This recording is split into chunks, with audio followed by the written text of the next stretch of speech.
Hey, Coach Camille here. I wanted to talk about AAU basketball and my experience with it. So, I grew up in a small town, Oakville, Ontario, in Canada, and our city didn't have an AAU team. The closest city next to us was Burlington, which was probably about a half hour drive. And I wanted to play a high level basketball. So, I tried out for the Burlington Panthers and I made the team.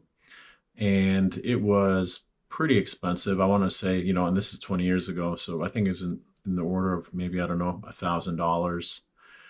And then, my mom would drive me to practices, which were twice a week, and we would practice. They weren't super hyper focused. They were more like adding a few plays here, not super competitive.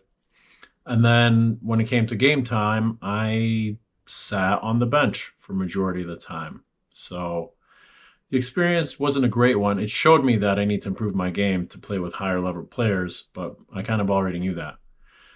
Um, so an important part of AAU is to get better. Why are we playing AAU? Essentially to try to get better. So if you're not playing in games in AAU and the practices aren't making you better either, then a big question is whether you should actually be playing or not.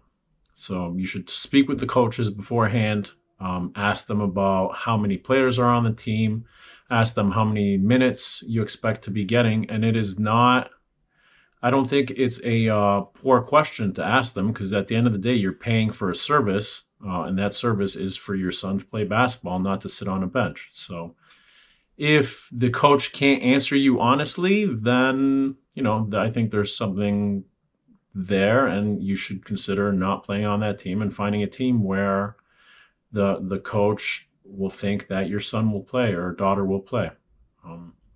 So those are the biggest things that, why do we play AU? Essentially to get better. How do we get better? By playing in games, getting minutes. And then another piece that's super important is the type of competition that you're playing against. So can the coach tell you with high certainty that, he's coached there many years before, and they're familiar with the tournaments that they enter, and they're familiar with the level of competition that they play? Are games pretty close, within 10 to 15 points? Or is every second or third game a blowout by 30 or 40? Nobody gets better in those games. Nobody gets better if it's a non-competitive game. The team that wins by 40, they don't really get better because they're just, not giving their full effort. And the team that gets beat by 40 is, we call it a thrashing zone of they're, in over their heads, that they're not getting better.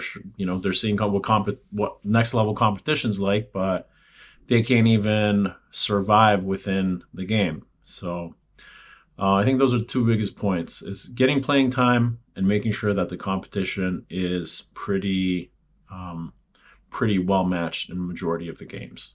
So hope that helps. Let me know if you have any other questions. Check out my website, coachcamillehoops.com, and you can fill out a form and feel free to ask me anything on there. All right, thank you.